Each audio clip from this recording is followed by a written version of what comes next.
You're listening to the Broadway Podcast Network. How powerful is the Cox Network? So powerful that one day, the internet will let your doctor perform miracles from thousands of miles away. Connecting to remote operating room. Giving a whole new meaning to the term house call. Operation complete. The Cox Network. With gig speeds everywhere, it's internet built for tomorrow, today. Cox, bringing us closer. In Cox serviceable areas, speeds vary and are not guaranteed. Cox terms apply. Other restrictions may apply.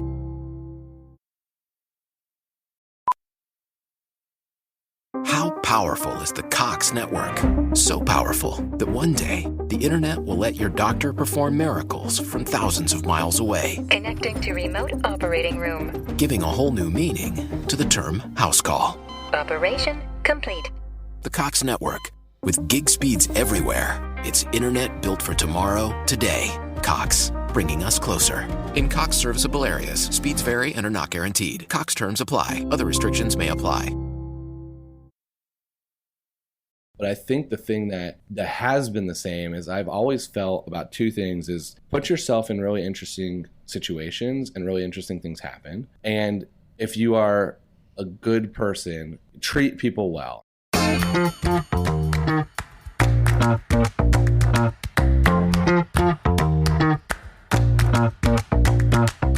Hi, everyone. Welcome to Was It Chance, the podcast about embracing opportunity and taking intentional risk for your creative life. I'm Heather Vickery. A very tan Heather Vickery. And I'm Alan Seals. And Yes. Heather and I started off as two perfect strangers who met by chance and embraced opportunity. Listen in as we chat with other successful people about the risks they've taken to put themselves on a path to creative success. You just came back from Mexico, by the way. That's why you are tan. I did. I took a dozen of my clients on a retreat, and it was amazing. What was the retreat? Plug your other stuff real quick. Plug my other stuff. So this is for my coaching community, which used to be called Intentionally Brave Entrepreneurs and is now called the Brave Circle.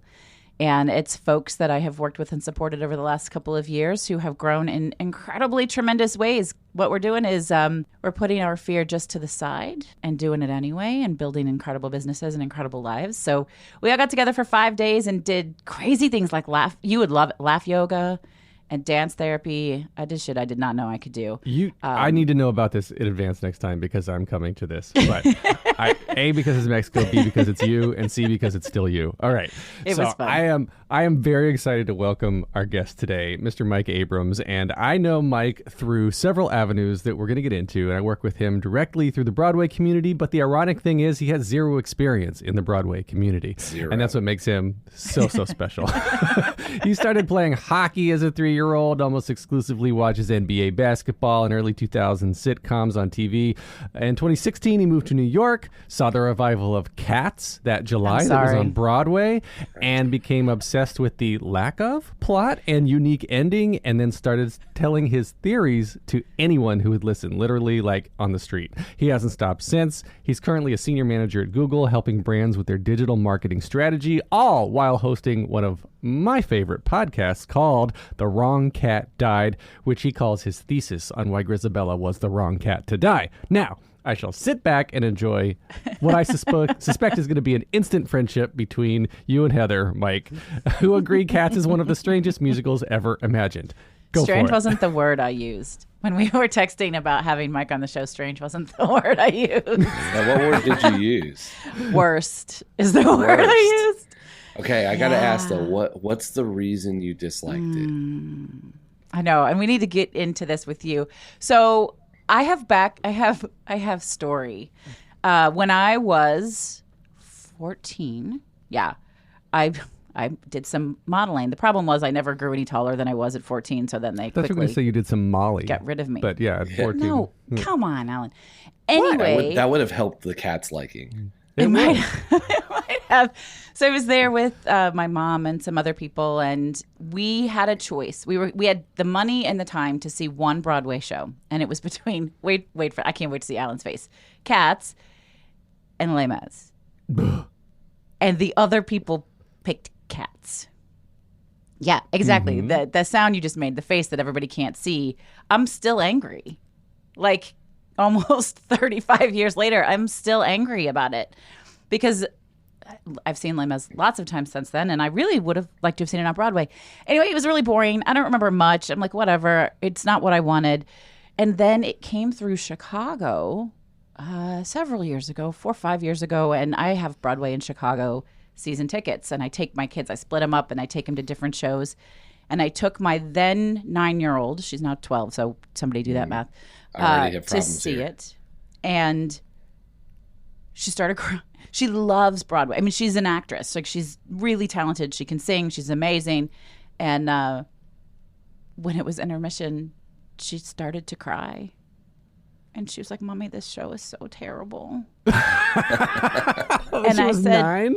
I said, do you want to leave? And she's like, but I don't want to not be with you. And I said, well, then let's go do something fun. And we just left at intermission. Wow. Mike, so I know you've covered 2 pieces of this already. I don't think children should see the show. I think it's very dark. It's very sexual. It goes over, and a lot of it went head. over her head, which is fine. But normally she would you just saw it like. At 14, though. You're the other. There's 3 buckets. It's kids, it's teenagers, and then it's adults. And the teenagers is the bucket I think is the strangest because it can be. You can get most of those things. Like you can realize that hey, there's an orgy happening on stage, or that there's one cat that is they're losing their virginity in their dance. Like those things don't come out. Like a 9-year-old's not going to recognize that. A 14-year-old might. An adult is like me, going like, "What the hell did I just watch? And why are we doing this?" And why do I do this? I've also never seen Les Mis. I've seen the movie, but I've never seen it. It's fucking good. I love.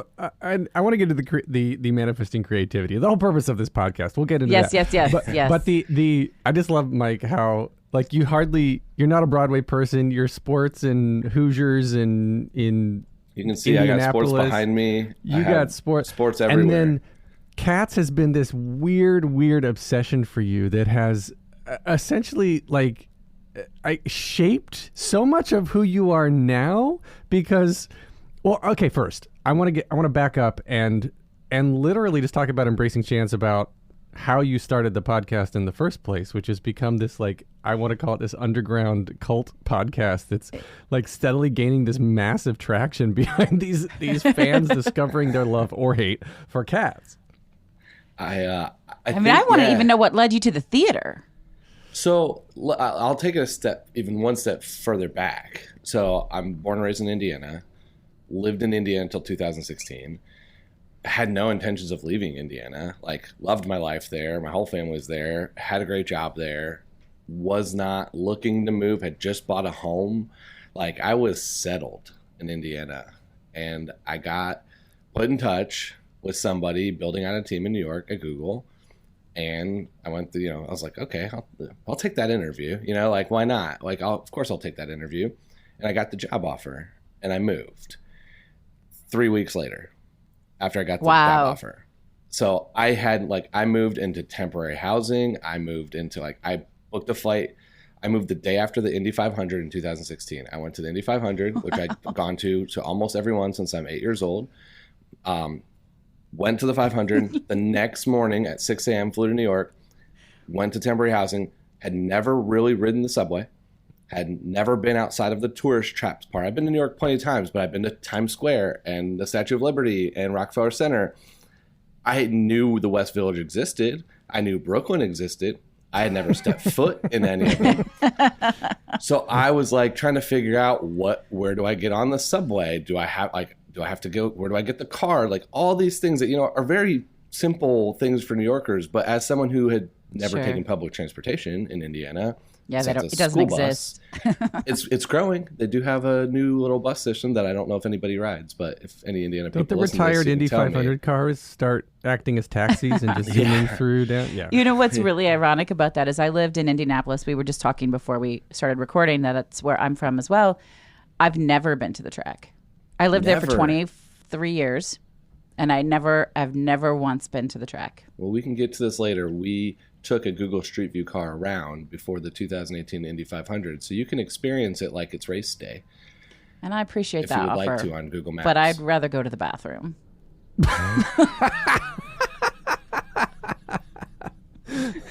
So go ahead. All right. Tell us your this story. Friendship that was just budding took a nosedive. So doesn't like the Indy 500, hates cats. We're off to a great start. I just don't sport. But I love, the thing is, I want to hear your, the thing is, I love art. I love artistry. I love theater. I love music. And so while I really want to appreciate it, and for goodness sakes, I love Andrew Lloyd Webber. Like, it didn't do it for me. Just not you. So I get to New York. I'm in temporary housing, and it's at like 56th in Broadway. Like, it's theater district. Like, it couldn't be more in the heart of theater district. And I had always liked musicals. I've always enjoyed, I like live performances of people at the top of their field, which is why I like sports. You're seeing the best of the best do stuff. And so my mom's a music teacher. She teaches piano. And so we went, but Indiana gets 5 shows a year touring, and that's it. And usually it's like, of those 5 shows, 2 of them you care about. Maybe you get a good season. I saw Les Mis at Cluse Hall when I was a little kid. Les Mis wasn't the one that went. I went to see American Idiot. I went to see Book of Mormon. Like, that's all the stuff that's more. I always tell the Broadway people I meet, I'm like, the stuff, if I like it, it's probably going to do well with the tourists. Like, it's like that's going to be what's going to actually make money. Versus the stuff that's like really good. A lot of times I'm like, that was really good, but that's probably not going to sell. Because if I tried to get like my dad to come to this, he would wonder why I brought him to this. So that's kind of the lens. So I always have to. That makes sense. All these Broadway people I've become friends with now, I always have to ask. I'm like, well, I like this as Mike, a host of a Broadway Podcast Network podcast, like it, or will Mike, the Indiana native who just wants to be entertained for 2 hours like this, because I generally look for the latter. Like, that's what I'm going for. Yeah. So I moved, and I got here, and I knew a handful of people, but not a ton. And Indiana's very routine. And so this isn't a bad way, but in Indiana, it gets very routine because there isn't stuff like New York to do every day. There are certain sporting events. There are certain big concerts that come through. There's 5 Broadway shows. It's much more of a community-based culture. Like, you're with your family and your friends and you go do stuff together. New York is the opposite of that. It's a free-for-all. There's something happening at all times, at any time. Just step outside. And so I made a point I was my late 20s, so I was not like young to the city, but I was like, I kind of knew at this point, like, I'm more of an established adult. And I said, I'm going to do anything I get invited to. I'm just going to say yes to everything and go do it, whether I love it or hate it. Yes. And figure stuff out. And then this amplified because I don't know if this is unique to my like smaller community that like I was with, but when I moved to New York, a lot of people didn't believe I was going to go to New York, and I offered up to write a newsletter about what I saw in New York and what happened at work, because Google is a pretty unique place to work. There's some crazy things of like cool things, like really amazing cultural based stuff that you get to experience. And I put it out to the ether thinking like, all right, I'll have probably 10 people want to say yes. And that all started because my first day I had a bunch of people ask me how it was. And I had like 300, 400 people send me their email. That's so cool. Send me your newsletter. And when you do that, and you're going to do a weekly newsletter, all of a sudden you need content. Yeah. Like, it becomes like, if you have a week where you just sit at home or go home right after work and do nothing, or just like have a slice of pizza, your newsletter is kind of boring. And I always did humor writing growing up. I did humor writing. I wrote sports columns at Indiana University. And so I started doing stuff just almost not for that. It was like super fun way to try these new things. I went to like a super indie comedy show in Queens. I was going to all these things that were unique just to be like, what's New York got to offer? Mm-hmm. And that is how I ended up at Cats, is because a very good friend of mine, who I always, still to this day, every once in a while, I text her and say, this podcast is your fault. I basically said, I'm living next to the theater district. What are these traditional? And I really was thinking like Phantom of the Opera, Les Mis, a bunch of these things that I've never seen, not just not seen in Indiana, never seen. Not seen, yeah. I was like, what are those shows that you could get tickets to either cheap or easy or free or whatever? Like, what should I go see? And she said it was in 2016. She goes, well, Cats is reviving. And she was able to go get 2 free tickets to the second to last preview. And I was like, oh, perfect. That fits that criteria. Around for years, don't know anything about it. It was Leona Lewis, so it was an easy pitch of like, oh, I at least know who one of the, like, you know, at this point, I couldn't name a single Broadway actor for you at any moment. So I was like, someone I recognize. So it was Saturday morning, 2:00 show. I get up. My friend has like 104 fever or something. They like text me. They're like, "Yeah, I'm sick. I am not going." And this gives me 2 hours to try to find someone to go see Cats with. And I know probably at this point 6 people in New York, maybe 2 of which I'd feel comfortable being like, "Hey, you want to go see Cats?" Like it's not a group that you want to start just blasting out. Like, I just met you at work. I know we're great friends. After our 4 days, you want to go see this weird show on Broadway in an hour? Like, so I threw it out to a couple people. No one took me up on it. I was like, you know what? I'm gonna go. I'm just gonna go. Myself. So I went, and that actually I think helped the experience because I was by myself, just taking it in. Like, I wasn't having any influence or bias of someone who was like, "I don't like this. I don't get this." I was just sitting there, and I remember I got my seats. It was like 6th row. They were amazing seats. I was 6th row, thankfully not on the aisle, which is a big thing for me. I'm not a fan of being in a show. The whole Green Eyes thing, where they come and scare the hell out of everybody, would have this is the way they started the show. Would have it blew my mind. I was so glad I was a couple in, but I had 2 foreign tourists, who did not speak English the entire time they were there, and I had 2 nuns on the other side of me. And it just was like such a bizarre Did you interview experience. The nuns? Because I would really want to know what wish. those nuns thought. So I walked out thinking, like, as someone who just, like, again, the Indiana person who went, I'm like, I can see why some people love this show. I can see why it's a punchline of a lot of jokes. As the humor writer went, this is one of the best vehicles I've ever seen for humor. Because it's so strange, it's so weird, there's no story, which means that you can interpret so much of the story.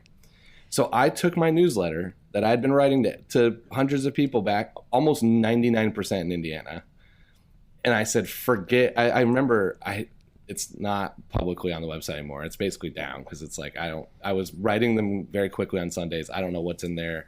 I'm not sure what all is in there. Is probably like a lot of jokes are Indiana based. So it's not public anymore. You can't find it very easily. But I remember starting that newsletter that said, New York's great, work's great. If you want to know about like the normal weekly stuff, I'll fill you in.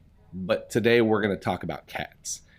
And I wrote my entire thing about Cats the musical. And I made a bunch of jokes about it. I made a point like that I wanted to, my whole like story was how I wanted to hear how Andrew Lloyd Webber pitched it to a producer. So like, how did he pitch this to it? And I just remember the punchline was I memed him because there's a picture of Andrew Lloyd Webber with his hands up in front of him making a point. And I have no idea what he was, but I just said my punchline was like, it's like, forget the story. Who's going to do it? We want a one-hit wonder, Leona Lewis. We're going to do this. All they're going to sing. It's going to be like the X Factor, but on LSD and this and that. And it's like, yo, great, they're going to be humans. It's like, no, they're going to be cats. It's like, wait, did I hear that right? Cats? And I was just like, motherfucking cats. And that was how I like made fun of it. And it wasn't this like big thing about the story, the plot. I don't remember. I couldn't follow 90% of it. I just remember rocking out being like, Mungo, Jerry, and Rumple Tuesday. I was singing that song because those two just hammer it into your head. And I thought Memory was great, and it was cool to see Leona Lewis do it. I do like Memories. I mean, come on. And that was it. I wrote the story, and I never thought about it again until 2019 when the trailer came out for that disaster of a movie. And I got like 35 texts because to most people, especially people in Indiana, I was the guy that had a strong opinion about Cats because I wrote one article about it. And so I went on social media and I said, what, just like a lot of times, like, what's the one joke that you could do? What's the one line? And I did think at the time when I watched it the first time being like, this is a singing competition show. Memory was great, but that would have been my vote if I'm American Idol or X Factor. I wouldn't have voted for Grizabella. I wouldn't have been America at Home calling in, dialing in. I was like, that wouldn't have been my choice. And so I went up and I have this picture because I've moderated a handful of talks at Google, and one of them, someone caught me. I love it because, Alex, you remember, most of the time when you moderate, you're just asking questions sitting down with the celebrity. But for the first like 30 seconds, you go up there and be like, all right, everybody, please close your laptops and turn your cell phones off. And we're going to have 2 microphones on the sides to ask questions at the end, and we'll let you know when to go do that. That's housekeeping. That's the housekeeping. All I was there. But it looks like I'm giving a talk in a full room at Google because I'm standing up there basically saying that. So I have this perfect picture that says, like, I can do welcome to my TED Talk jokes with. And I made that joke. I said Grizabella was the wrong cat to die, or was the wrong Jellicle choice. And the new movie's going to set the record straight. Welcome to my TED Talk. We're going to take a quick break. Stay tuned for more of the episode. Hey friends, do you feel like there's just never enough, right? Never enough time, energy, money, passion, patience, peace, rest. Just never enough of whatever it is that you want. Well, guess what? I'm not just Alan's feisty sidekick on Was It Chance? I'm also a transformational success coach. And I'm really excited to invite you to a 5-day Creating Abundance Challenge that I have coming up on April 10th through the 14th. I will be helping you go from not enough to more than enough. This is a super easy, fun, bite-sized way to get started on your journey to learning to like and trust yourself and build a life that you are madly in love with. You can get all the details and learn everything about the 5-day Creating Abundance Challenge by visiting my website, vickeryandco.com. That's vickeryandco.com. I'll see you there. How powerful is the Cox Network? So powerful that one day the internet will let your doctor perform miracles from thousands of miles away. Connecting to remote operating room. Giving a whole new meaning to the term house call. Operation complete. The Cox Network. With gig speeds everywhere, it's internet built for tomorrow, today. Cox, bringing us closer. In Cox serviceable areas, speeds vary and are not guaranteed. Cox terms apply. Other restrictions may apply. And now we're back. And after this had been probably a couple months into the Broadway Podcast Network being formed, I think, because I remember Alan constantly being like, you need a podcast. And every time he said it, I said, Alan, I don't know squat about Broadway. Like, I don't have an opinion on anything to make one episode, let alone 10 or a series or anything. And the first comment on that post on, I think this was Facebook, this would have been it, not even Instagram, like I don't even go on Facebook anymore, said, that's your podcast, the wrong cat died.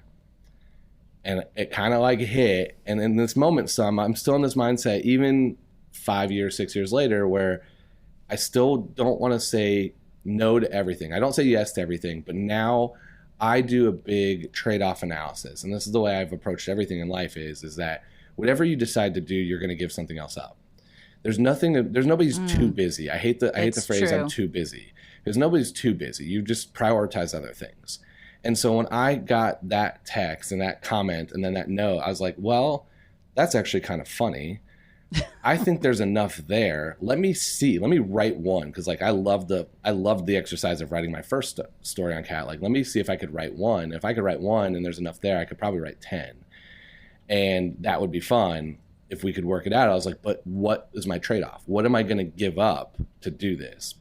And so I kept thinking 10, and I went out with 2 of my friends, and we had beers before. I forget what we were going to see, like some sporting event, like a Rangers game or a Knicks game or something. And we were having beers, and I brought it up, and I discussed it, and we were having the debate of like, what's the best case scenario and what's the worst case scenario, which is a really funny way to like not pros and cons it, but look at it. It's like the best case scenario is it blows up and it makes money and you get this huge following. The worst case scenario is you are the Cats guy for the rest of your life, right?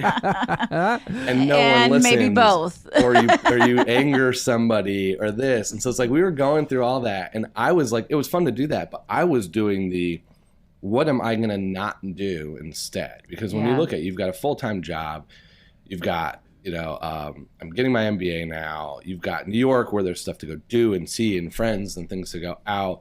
There's just so much, like working out, cooking, those things, like there's only so many hours in the day. So you've got to decide where you put them. And I decided 10 episodes, I think that's probably worth worth doing. And it was fun because I found the fan Wikipedia page, which has rumors, which now I can proudly say I've actually answered many of them. But that was it. I was like, this is hilarious. There's so much here.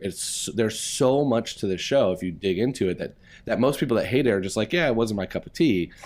But then it's like, well, this cat was actually a known staple, which still blows my mind, is one cat is known to have been sexually abused by another cat. That's like part of the story that they tell the actors that you would never figure out on stage. Like, that is so strange to me and so weird that that's part of the show. And that is the part that now I have gone. So my 10 episodes has turned into 80 plus already because I now interview cast members because there's 41 years of cast members. It's currently running in 3 places that I'm aware of, including a Royal Caribbean cruise line. And it doesn't seem like it's ever stopping. You know, it's like it's going to always be somewhere running. So I have an endless amount of people to keep asking these same questions to. You're right that there's no in between. You either love cats or you don't like cats. Like, there's not like, it's fine. Like, people feel passionately. Not the movie, because everybody fucking hated the movie. The movie was but different. I found someone that liked the movie. I did finally found one person that liked the movie. One person? Who? I went up to one. A future episode that I recorded last weekend. Oh my goodness. I had never seen cats until the 2019 movie and is now like part of their persona. And so, yeah, there's one. But Heather, I almost disagree with you. I think I'm that person in the middle. You are? Okay. Because I don't have this like dying passion. I've seen it twice. I've seen it twice live in 2016 and in 2017. I saw the revival twice. I've watched the 1998 movie on an airplane one time before I started recording the episodes. I was like, I probably should watch this whole thing through again. And that's an experience. If you ever want to get weird looks, put on your iPad Cats on a plane, and you will get some people looking at you going like, what is this guy doing? And I was traveling for work, so I was like dressed up. I was like in business casual, have my like YouTube backpack on, and then I got cats on my iPad. So it had to be like a very surreal experience for people sitting next to me. And then I've seen the 2019 movie 1.5 times. Because you just couldn't get through it. Second time I started watching, Alan and I saw the first time. And then the second time, I asked my parents if they had my sister. I was like, do y'all want to watch it? We started watching it. About halfway through, they go, does it get any better? And I go, no, it doesn't. And they go, okay, can we turn it off? And I was like, I already saw it, so sure. So I've seen it 1.5 times. So I'm not this super fan. I just now know an immense amount about the plot and the characters. And I think it's an incredibly interesting analysis and study of like writing, because it's the opposite of sitcoms. Like Alan said in the intro, I love sitcoms. It's not a sitcom. There's no A-B line. There's no neat and tidy little closing and plot. There's no conflict or resolution. It's literally just cat after cat after cat after cat after cat, and then one dies. That's the story. I like the analogy that you make in that it's American Idol, right? So all these cats show up. They have to compete for old Deuteronomy is like the judge who decides. Simon Cowell. Yeah, Simon is the Simon Cowell who decides which one is the most worthy to die and get reborn, right? And so the format, and you alluded to this, but I'll clarify. Like the first 10 episodes you committed to writing was one episode per like principal cat. And you're like, so the first 10 episodes of The Wrong Cat Died are Mike just monologuing about all the reasons why that cat of that episode is way more deserving to die than Grizabella. And which then that's fun. Which is fun. If you listen to them, you can see I did them in order, and I did not know very much about the show, and so I'm actually terrified to re-listen to the first 4 because now with how much I know, I'm like, there's probably stuff in there that's wrong. And my favorite thing is the Cats fans are knowledgeable. The fans, like the super fans, are knowledgeable. And about once every other week, I get a DM on Instagram being like, I got a bone to pick with you. This is wrong.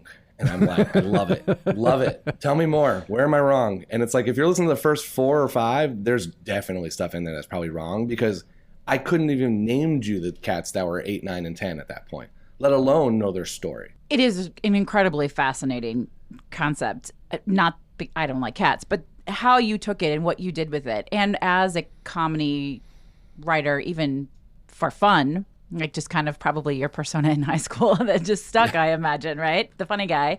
But you said a couple of things, like Alan said earlier, this show is about embracing chance and embracing opportunity that I just love. And it sounds like it's just the way Mike rolls, right? You were like, well, yeah, sure, I'll try that. Well, okay, yeah, I'll make that change. Well, if I'm going to do this, then I need to go all in. I mean, that's what we talk about, right? Mm-hmm. And so have you always been that way? Are you super conscious of, I'm going to go try these new things or take these risks, or is it just your natural flow? No, it was New York. It was pre-New York, post-New York. I grew up playing hockey, and I was on the ice 6 days a week. And I played like a competitive for Indiana hockey. And so everything was very routine. And then all of a sudden, and even post-school and everything else, it was pretty standard Midwest, great like life. Like I have no complaints about it, but it is a routine. Mm-hmm. And then I got to New York, and that routine just got flipped upside down. As if you want to have a routine, try to ride the C train, it's impossible here. And it's like, there's so much happening all the time. It's like in Indiana, you very rarely just go to an impromptu happy hour because you got to drive home. You got your car, yeah, you've got challenges to deal with that are different. Here it was like, we're finishing up, one more email to send. It's like, you want to go get a drink? And it's like, yeah, because that train is the same in 20 minutes or 30 minutes or 2 hours. It's like, yeah, of course I'll go do that. So a lot of that stuff it ruined your routine in a good way. In a good way, so, yeah. So I don't think it was until I got to New York that I was like that. But I think the thing that has been the same is I've always felt about two things is put yourself in really interesting situations and really interesting things happen. And if you are a good person, like treat people well. And I think like that naturally, that's a hard part for me in New York because New Yorkers are really abrupt and New Yorkers aren't mean. There's like this misconception New Yorkers are mean. They're impatient and they're on their way and they don't care if you're like, they don't want you to ruin that. And so every fight I've ever seen in New York is somebody that's like, I'm trying to get from point A to point B and you're walking too slow for me. Or like, and I'm going to just tell you that. And I'm the Midwesterner who was, by the way, I was the slowest walker in Indiana. Then I got to New York and realized I was going to have to learn. I was going to have to pick this pace up. Fuck up. But yeah. Yeah. I was like, and now I'm more New Yorker where I'm just like, there's no cars, just cross the street, people. Come on, what are you doing? But that was I naturally am a very Midwest personality where I don't think they're talking about high energy, low energy. I also don't think I don't anger a lot of people in most ways just by my natural personality, in which I hope means that people have usually a pleasant interaction or experience with me. And I think that's a key thing. We talk about networking. It's if you only meet somebody once, what's their lasting impression of you? Hopefully that's positive. And there are some people where I'm like, I've met them one time. I don't know anything about them, but the one time was great. I had no issues. So I think that those two things combined are where a lot of these unique things I've got to do in New York have happened because I've put myself in a unique situation or have made the most of being at Google and been able to put myself in a room at Google that's allowed me to meet different people. And then I've had a decent interaction with them that when they come back or they have a question or they ask, I'm able to maybe make something like that happen. Or I get asked that question. I'm like, yeah, that's interesting. Maybe I should do that. I should try that. And then it's that trade-off game. And so I think that was something I really embraced my whole life, but in New York, all of a sudden it amplified because Indiana has got unique and cool situations. I did a lot of really cool stuff in the sporting world in Indiana. All of a sudden you get to New York and it's just it's a free-for-all. I mean, there's always unique situations. I've tried to explain Sleep No More to people outside of New York, and it's impossible. And so that was where it's Sleep No More is my nightmare. And I'm like, you know what? I'm going to go do it because it's going to be unique. It's going to be different. Okay, you got to try to explain it to the listeners who don't live in New York and know what that is. So Sleep No More is live interactive theater.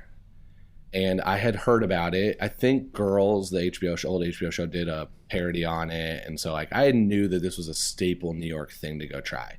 And everyone talked about it. It actually was right by our office at Google. So it was really close. And everyone told me you got to go do this. And so I was like, tell me about it. And it's basically a 5-story warehouse. And everyone puts on masks, what is it? The Eyes Wide Shut mask, basically. Because that is where you're not an actor. There's 300 people in there, and there's 12 actors. and they're all throughout the different rooms, and it's loosely the story of Macbeth, is at least what I was told. Okay. And I was told go in with no more than 1 to 2 other people because you'll lose them, and that's okay because your point is you follow different characters, and they do the show 3 times because you can't follow everybody. So it's like go follow Macbeth and then Lady Macbeth and then one of the wolves and witches, and you run around and they interact with you, and it's live theater. It's unique. The way it was sold to me was, and this was coming from my previous job, I worked at a place where reviews were important. And I'm always like, a bad review isn't always a bad thing. Yeah. Because a bad review could be my A+ 5-star rating. Yeah. And the way everyone told me was like, one of my friends goes, it's amazing. The first thing that happened to me is one of the characters grabbed me, pulled me in a room, and I got to have a one-on-one interaction with them. And they like did this whole story and blah, blah, blah. And I'm like, that is my nightmare. Like that's assault. That's sexual anybody assault. grabbing me. I'm like, I don't want. Like, I want to be in the middle of the masses. Like, want to just like, don't, please, no. And then they're like something else. Every person's selling point were things I was like, I don't want that to happen. I don't want that to happen to me. Like that sounds awful. Like, please don't do that. Like, why would I go see this? And so I ended up going though, and I stayed very, very in the middle of lots of people from the beginning, being like, please no one grab me, please no one touch me. But it's fascinating. Like, it's a unique show. It's all interpretive dance. There's a ton of, like, no one prepped me for how much nudity is in it. And so there's just a ton of nudity. There's a ton of like very unique things. And you run around this warehouse for like 3 hours, just following different characters as they perform and they don't. And there's like every room has stuff. There's nothing like it that I've ever seen outside of New York or maybe, bigger cities. And I went, and that was very much a, yes, I'll go do this once type of thing. But I remember even that one made in my newsletter, and a lot of people were like, that can't be real. Like, that's not real. I'm like, yeah, it is. Here it is. It runs. I think it's still running. Like, I don't know how post-pandemic they're doing it, but it's a unique thing. And that's like very, very that's a big city experience that is unique. And that was a fun thing for me to go see and do. I don't have any plans to go back. I heard there's a Brooklyn version of Alice in Wonderland that I was told, oh, it's amazing. They force you to take an alcoholic drink in each room. If you want it. It closed. Oh, closed. And I was like, that sounds terrible too. Give me a drink I don't know what it is, I've never heard of, from a stranger in a room in Brooklyn. Is not assault. Is not like what I want to do. Called Then She Fell. I went to it years ago, and it is right. They only take in 16 people at a time into an old renovated church, and like there was one-on-one moments with most of the cast. You don't drink either. No, I refused I politely said no to most of the eating drinking because it was the weirdest, trippiest experience that I've ever had. But anyway, so yeah, I agree with this. But going back to something that you've told me when we've had lunch a couple times recently was that you've taken these opportunities and, like you said, something seemingly just like, yeah, I'll try it, has turned into this massive sort of positive downstream effect. Like when we started connecting through talks at Google, you brought your sports contacts in. So then like you're able to start meeting all of these sports heroes of yours and moderating these events, which is leading to more stuff later. So touch on that a little bit. Yeah, I mean, talks at Google it was my selling point to a lot of Googlers for the longest time. Was like, because I remember when I first got to Google, I was still in the temp housing, and he's canceled. He's loosely canceled right now. But one of the very first ones that ended up on my calendar was the Suicide Squad. Oh yeah. And it was a 9 a.m. I remember this one because it was 9 a.m. and it was only 30 minutes, and it was like the rooms don't seat enough for Googlers, so it's like you got to get there and get a seat. So this one was people lined up for. Like people were there at like. It was a Monday morning. Yeah, how 9 a.m. early? event. There were people lined up at 6 a.m. I remember 6 a.m. I got in line, and I think we got in line at like 8, and we were fine to get seats. And me and my friend decided to go, and I was just like, this is so it's so unique because that was Will Smith, Margot Robbie, Jared the entire Leto, cast. Yeah, the entire cast, like all just in our office to talk, and then you go start your day. And so I was just like, I remember having that happen, and then Indiana is such a small community feel that I had one or two people going like, well, how do these things get set up? You should have this person. You should have this person. I could introduce you to this person. And the first two that were presented to me were, and both of them have done them. One was Eva Kaur, who was a Holocaust survivor. She passed away a couple years ago, but it was like she had a documentary coming out about her. Very interesting story, a little controversial in like the way she talks, but just like a very unique talk. And the other was Kenny Aronoff, who was John Mellencamp's drummer. And I knew my dad's friends with his publicist and producer, that person. And he was hounding me like, oh, like, we're going to do it. Let us know how much you pay them and this and that. I'm like, I don't think we pay these people. I'm like sitting there going like, I don't know how this works, but I don't think this is it. And so I had just started. I was like a couple weeks in. I'm like, let me figure out how to do my actual job first. Like, let me learn how to do what they hired me to do. Then I'll figure it out. And the one we figured out first, of course, I picked the most like complex one we could do, is I have friends at the Indy 500, and it was ahead of the, I think, 2017 race. And they were like, we're going to bring let's do some drivers. And this is where I think where Al and I became friends, was because I said, that's great. These two drivers are fun. I was like, but I know who they are. I don't think most New Yorkers are going to have any idea who these people are. Like, will we get anybody to come in the room for two Indy 500 drivers? And I was like, probably not, maybe. I don't know. And so I told my friend who was running, like, who's, very high up there, and a friend of mine from college, former roommate, like very good friend of mine. I was like, what about, and I started just pitching other people to join the panel. And the Indy 500 has in the third corner what's called the Snake Pit, which is a party every year for the past many, many, many years. And the last like 7 or 8 years, it's been an EDM concert. And so I got them to have the MC of the EDM concert come, which was Ric Flair, the crazy wrestler from back in the day. And so good old Ric Flair, who had a 30 for 30 coming out about how, and he like was in a coma at one point. Right. So that was it. So the very first one I ever planned was two Indy 500 drivers and Ric Flair with the Speedway right before the race. Didn't we bring a car in? We brought a car in. Yep, yeah, we brought a car into the building. A race car into the building. We brought an Indy car into the building because this particular event space that we were able to hold it in is connected to the truck elevator, which can lift semi-trucks, because the Google building used to be owned by Port Authority, and there's so much history there that we'll get into in the history podcast. But that was, I didn't realize that was your first event. I remember very first that so well. I picked everything that can make it hard. Like, how do we get a car in the building? When do they come? What's the insurance of that? Like, all these things. And now it's like, all right, I'm going to talk to one person and one person only. And I'll be like, just show up at this time. Here are the questions I'm going to ask you. Like I picked very easy now. But to Alan's point, after I met Alan and, like one or two other people on the team, I was like, do you need more? I was like, because now that I know the process, I know people that would be good for this. And so then we brought, I think my second one was Kenny.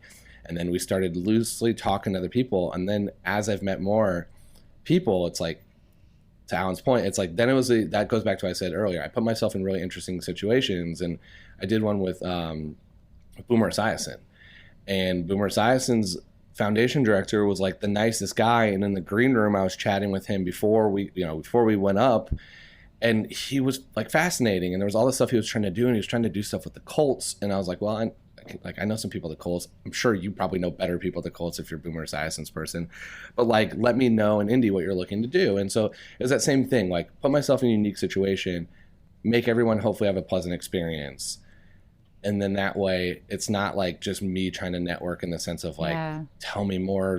What can you help me with? It's just more of like, hey, I hope you had a great time. And then eventually that hopefully will come back. And that's how some of these things have come back, because one of my guests is the one that reached out about doing the Google Street View car around the 500. And I was a former guest. And I said, I will admit that is cool. I was a smart ass earlier, but it's a really neat thing that exists. Yeah, and it was fascinating. Like I got asked the question, and we get, I'm sure Alan can wear, and anybody that works at Google can tell you get asked a lot of questions about Google that you're like, we're a big company, and I'm like, I can't fix your Gmail that got shut down. Like someone asked me the other day, they're like, hey, we have a bad review on Google. What do I do? It's like libelous. I'm like, here's the legal contact that I just Googled. Right. I just searched myself. I was like, this is the external friendly form I found by just being a better searcher than you are here, because I don't know who to tell you. Like, I don't know where our legal team sits or who to even contact. Most of the requests I get are like my info panel. When you search somebody and the knowledge panel. I've actually talked to some people about that. That's an experience. That team like, how do I fix the knowledge panel? I'm like, well, I don't. You see that link at the bottom that says report feedback? Use that link that says report feedback. It's all machine learning. One of the things, though, that is a consistent reoccurring theme, and you hit on it, and I love it so much. It's so much about manifesting, creating, stepping into risk and opportunity is about your community. It is about who you are willing to talk to engage with, and be in network with. And it's got to be authentic. Like, I don't, there's a lot of people Absolutely. that I still stay in touch with, but I don't stay in touch with, like, hey, great, how's it going? Like, you get some of those people that clearly are networking to network. Yeah. And there's other that's just like, hey, I saw this is definitely your world, or congrats on your new, like, LinkedIn is great. Congrats on your new job or your new promotion or what you're doing. And I think it's finding those spaces. And I've been fortunate to be put in some very unique ones. And I think some of those I think that amplifies, because I think, like, I put myself in a lot of unique places in Indiana that led me to, like, my getting in touch with the right person, or being put in touch. I was not actively seeking. I still loosely applied, but I had a phone call with the person that was building the team, because it was a friend of a friend of a friend. That's what who works. mentioned it. And it's a lot of how this stuff happens. And it was just happened to be the same job I was doing elsewhere. And then New York, it's the same thing. It was like, I met Alan, and I was like, I have some really cool things that would be fun to do. And so most of the talks I've done, there's been a couple where I've been able to just moderate, but most of them are just be like, who would I want to see? And then, do I know anybody that knows them that would they have a reason for the benefit for them? Like, and it's an easier sell, since it's such a humongous platform, that it's a good publicity for most people. But that's how most of them start. And there's a lot of them. And then a lot of people then say, that was super fun. I ran into a comedian who I interviewed his brother, and I'm hoping to do it, talk at Google with him soon, because I interviewed his brother. He wasn't famous at that time. His brother was. What, Alex Edelman? Yes. And I ran into Alex this week outside of the Comedy Cellar. And we both looked at each other, and I was like, I doubt he remembers who I am, but I was like a couple of drinks deep. I was like, hey, nice to meet you. Loved your show. Saw it recently. Thought it was hilarious. And then he looks at me, and goes, you're still at Google? And I'm like, yeah. He goes, I haven't done a talk at Google yet. he was like mad, like sibling rivalry here. Like, my brother did one, but I haven't yet. And I actually thought he already had. So I was like, now let's go see if he can do it. So I, got his email and love that. I put it in front of the team and said, here, if, like, hopefully it works out. Well, hopefully it'll work. I saw Alex years ago in London. I was over there randomly for a business trip, and I saw him. He was trying out a set in London, and I went with a friend. But he's got enough. Hilarious. He's got an off-Broadway show now, and go see Alex Edelman. He has 10 minutes on his brother too that I interviewed. So it's like, for me, it was so funny. They have bits on each other. It's so great. He has a whole section of that show that is just making fun of his brother with the stuff I interviewed his brother about, because he was an Olympian. And so that 10 minutes was just like, it was hilarious. It was like written for me to laugh at. You said something that I love, and I think it's so true. Somebody told me once, you can have it all, but you can't have it all at the same time. And that feels aligned with you can do new things, but what are you going to give up? Do something new, but you know that you have to give something up. If you want to, like, have any sort of semblance of happiness and joy and not be stressed and overwhelmed. So where did that become kind of this mantra for you? Because I love it. And B, what did you give up to go all in on The Wrong Cat Died? Yeah, the mantra, I think some of those aha moments, those like weird, simple things that shouldn't be impactful but become impactful, is I remember when this was early in my career, and I said to somebody, I can't do that, I'm too busy. And it wasn't work related, it was just like being invited to something that I probably didn't want to go to. Like, it was more of that. I said, I can't do that, I'm too busy. And they go, what are you too busy with? Really? Like, you're in your early 20s, early in your career, like, your job's not that difficult. Like you definitely have time to do stuff. And it hit me, because I was just like, that's so true. I'm not too busy. I just don't want to do that. It's like, I just don't want to do that. And that has been one of those things where, every time I've taken on some exercise or something, I do look at what my current workload looks like. And I think like some of that is whenever I start a new role at work, it's hard. Like it's always a transition. And so I try to, like, you have to take those opportunities when they come to you. And sometimes when I've taken those, I've said, you know, like my last one, not thankfully, it was during the pandemic. And I was back in Indiana living at my parents' and sister's house, and I was golfing after work every day because they live on a golf course. And I was like, I could golf a little bit less and do this work. You know, so it's like that was my trade-off. You know, like, but there are other times where those trade-offs are more difficult to make. It's like if you want to go all in on working out or train for a marathon, you've got to commit to being able to do a Saturday 10-mile run. Sure. So it's like, what are you going to do? So when The Wrong Cat Died came, thankfully it was a time where it wasn't that busy. I also, for better or worse, I agreed to 10. So my like commitment wasn't as much as what it's turned into. And so it's like, I agreed to 10. I was like 10, 15-ish, 20 minutes episode. The network is amazing to be like, they're going to help with editing. They're going to help with music. They're going to help with all the stuff that's not, I used to joke with Alan all the time that like, I'm just a talent. Like you all handle the rest. But no, it's like that part can be a big piece of like, I don't have the bandwidth to edit at the time. I was like, I couldn't do, especially monologuing. I was reading them. I can't do that well. I was constantly messing up. All right, one more quick break. Hang on a second. How powerful is the Cox network? So powerful that one day the internet will let your doctor perform miracles from thousands of miles away. Connecting to remote operating room. Giving a whole new meaning to the term house call. Operation complete. The Cox network. With gig speeds everywhere, it's internet built for tomorrow, today. Cox, bringing us closer. In Cox serviceable areas, speeds vary and are not guaranteed. Cox terms apply. Other restrictions may apply. All right, here's the rest of the episode. And then I got thrown off. The one that threw me off the most was Busted for Jones, I think. We were recording it in the studio. And I'm finishing up because the next person's going to come in and do another episode. And the next person happened to be Alex Brightman. And I'm halfway through reading a line that said something about making a joke about Busted for Jones going to strip clubs and Taylor Swift being the cat in the movie that might be in, you know, like making some joke about Taylor Swift strip clubs and Buster for Jones. And I look up and there's like one of the few Broadway people I know. And I'm like, oh my God, he has no idea what I'm talking about. Like there's gonna be no thing. So it was like those moments where I was like, okay, I can do that in those 10 episodes. And then we started interviewing, you know, like I got put in touch with a couple people from 2016 and started interviewing those. And I mean, still to this day, every time I record 3 last weekend.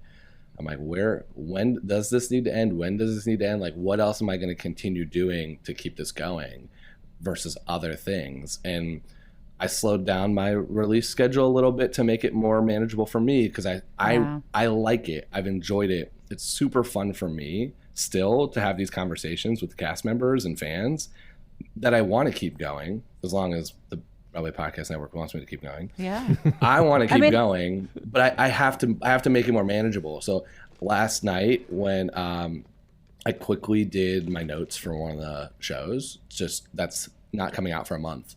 Just like because I'm traveling for work and go to the Indy 500. So my May and June are busy. So I'm like, I got to get as much of this done and out of the way as possible now. And so I didn't have any plans like this weekend. So it's like, let me give up that.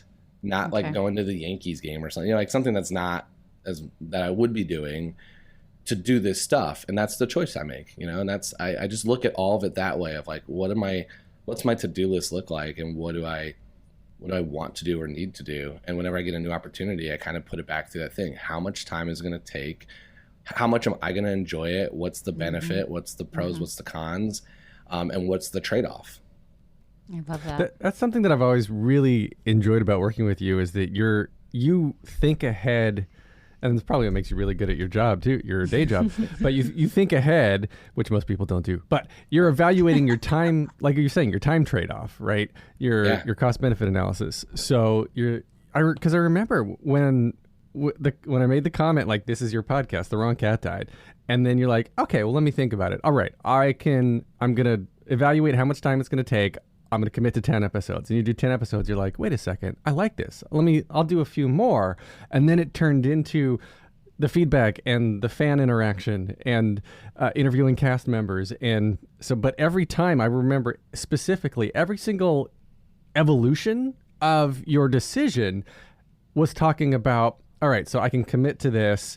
MBA's coming up, or it's performance management time at work. So like depending on what's happening outside of podcast land, you've always been very upfront and transparent. And I don't know if you do this consciously, but you've been extremely good about always setting expectations with everybody else you work with. And I think maybe it's just a byproduct of the way your mind works and how you think and you're talking through things.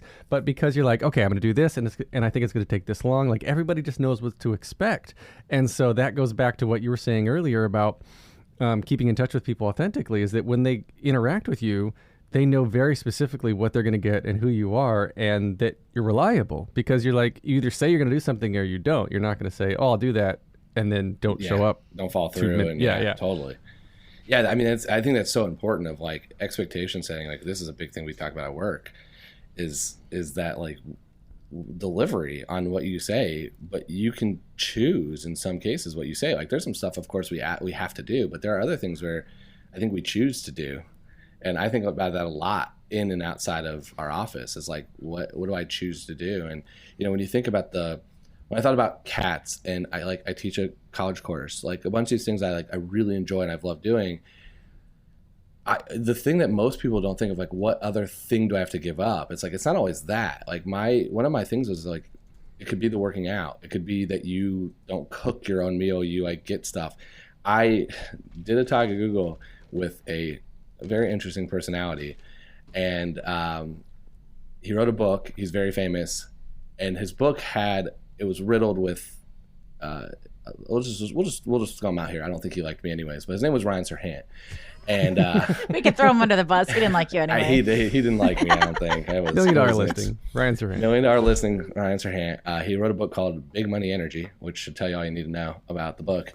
But the one thing I actually really liked about his book that I thought was fascinating, his advice was probably a little short-sighted. It was like, I have somebody read all my emails for me and just give me the top 20 I need to do. But what I liked about his advice was you have 24 hours a day. That's currency. And so how do you use that currency? And that's true. And it's like, the currency isn't just the other things you're giving up inside or outside of work. It's what are you giving up? Like, do you sleep an hour less? Do you not work out for that hour? Do you do your workout at 5 a.m.? And it's like, that was some stuff where I remember when I read that book, I'm like, that's kind of how I've always lived my life, but I haven't thought about it in that capacity. And that was where it was what are those things now? And we just recently had a conversation about, like, do you have an assistant help with those things? Like, if you can afford that, if you have that luxury, and there are things that, like, that time is super valuable and it allows you to do something else, especially if that allows you to do something else that makes money and to where, kind of offsets, is that worth it? And so it's like, and that was where I was thinking, like, as we commute to the office, like, how do I make use of that time? And so there are things that I like try to think about those trade-offs in there. And like, I listened to one of your podcasts ahead of time on a commute to like knowing that I was going to come onto this. And so it's like, how do you take those times and try to make moments to where, and some of that moment is going to be, I'm very confident that after we finish this, I'm going to go watch TV for an hour at least and not think about anything. Yeah. And that's an hour I really want. And that's like an important piece to also know that sometimes you need those things. Like, it doesn't have to just be go, go, go, go, go. Your mental health may need to prioritize on a Thursday night to come home from work and just not think for a couple hours. And that's good. That's where we know that joy is currency. Mm-hmm. Right? So your time is currency. We know that across the board. But choosing the things that will make you feel happy and joyful is also as valuable. I mean, as long as you're paying your bills, right? It is really valuable. So I love that. I think that's a really great place to sort of tie everything up. I think you're just such a fun, fascinating person that is willing to just try and see what happens, but not because you're seeking it to create, I don't want to be, it's not like I'm trying to be famous or I'm going to have the best podcast. You just want to have some fun and be open. And I hope more folks can hear this and just get a little inspired to show up. I don't want to be famous. Let's just make that clear. I don't want to be famous. I don't want to go that viral. I have said that there's a sweet spot for this podcast, and I want to stay in that sweet spot. Yeah. You want the podcast to be famous, but not your name to be famous. Not me. I don't need to. But I don't need it to be me. It's so inspiring to think like, how can we show up more with this desire just to experience and be open-minded, and then roll with the opportunities as they're presented to us and do something fun with them. So, Mike, thank you so much for being here with us on an early Saturday morning. Thank you for having me. This was super fun to talk about cats, but not actually have to explain the plot to somebody. Yeah. You guys got to go listen to The Wrong Cat Died to get all of the cat information. Yeah, please do. Wrong Cat Died. Follow on Instagram. I barely tweet from it. I just that's a good plug. It's hard. And then I just created this week a TikTok, but I haven't figured out how to use it yet. Oh yeah. I've been trying to avoid it. And I was like, "There's some content available here." Cats is just a great meme opportunity, and there's a lot to do with it. And so that's where I'm starting to do more of those, just because I think it's fun and funny. But yeah, take a listen. There's almost 80 plus episodes out, which is 70 plus episode more than I agreed to. And there's more coming, so there's no end in sight. Well, thank you so much. I hope you enjoy. Do you know what you're going to watch when you leave? I am going to probably watch Severance on Apple TV. So I good. heard a lot of good things. So good. I've watched the first episode, and it was a good pilot. So probably do that. Although the challenge I run into is, as I said, I love sitcoms, and I'm assuming Friends will be on TBS most likely right now. And so it's very hard for me not to just turn Friends on and have it as background noise, as I don't sit and think, just sit there and aimlessly stare to relax. And so that is Friends is on almost every hour of the day between Nick at Night and TBS and a bunch of I have other a daughter channels. who's obsessed with Friends too. And so yeah, it used to be Yes Dear. That's this is my last plug. Yes Dear was my favorite sitcom ever created that no one watched, and it used to run my entire college career. It ran on TBS and then some other channel, and then Nick at Night, and it only ran for 5 or 6 seasons, and it covered everything that has to do with family life. And so I've always wanted to, if I get a doctorate, it's going to be on that show and how it covered American Cultural Society, but I'm not making that trade-off right now. I don't have time for that, and that's not the cost benefit of that is not in my favor right now. But that is that's what I do. I mostly background noise. I watch sports and Friends. Mm-hmm. All right. Well, enjoy. Thank you for spending some time with us. All right. Thank y'all. How fascinating. Right? It's just so random. I mean, I know that kind of guy from Indiana. And after we stopped recording, I was like, how often do you think, these are things I never thought I would say. I know the sports fans from Indiana. They're down home boys. This is wild. We're having this in-depth conversation about sex, and I'm like, things you wouldn't expect. He is such a unique individual, and on the surface, if you write out all the characteristics about Mike Abrams, I'm like, this is the guy that I don't like. He's the Absolutely. the sports guy, the good, but then he and I are such good friends, and I think it's what I was saying at the end was that the way he communicates and the way he thinks is just so external, I guess. He's just all right, so he talks through with you, and he's like, if I do this, then I can't do this, and then I'll commit to this, and it's okay, great.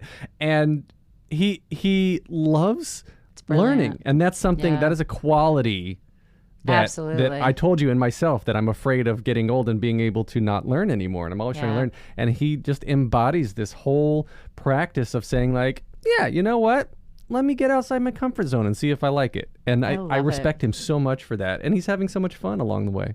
It's so cool. And it's really inspiring. And he makes it seem so doable, right? So unintimidating and scary to just be well, just put yourself out there, see what happens.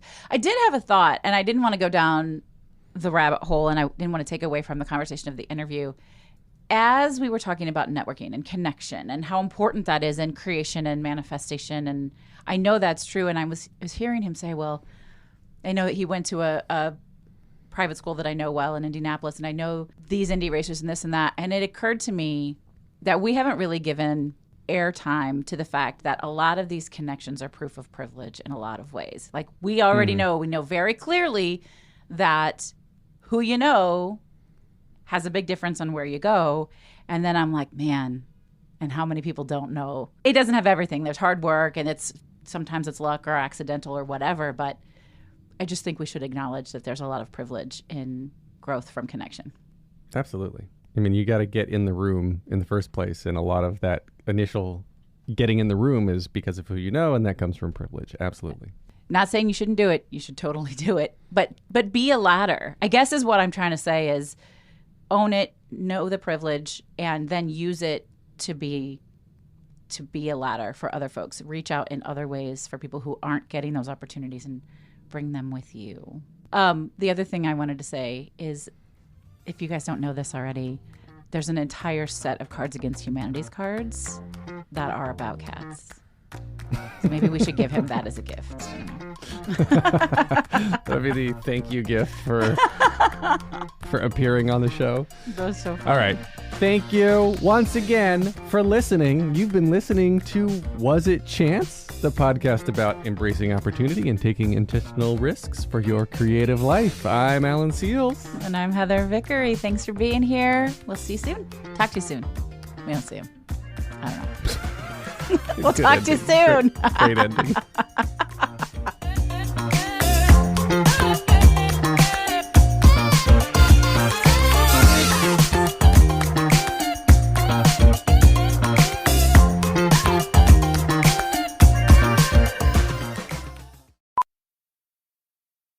How powerful is the Cox Network?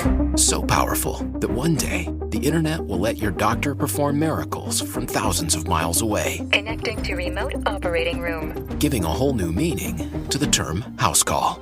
Operation complete. The Cox Network, with gig speeds everywhere. It's internet built for tomorrow, today. Cox, bringing us closer. In Cox serviceable areas, speeds vary and are not guaranteed. Cox terms apply. Other restrictions may apply.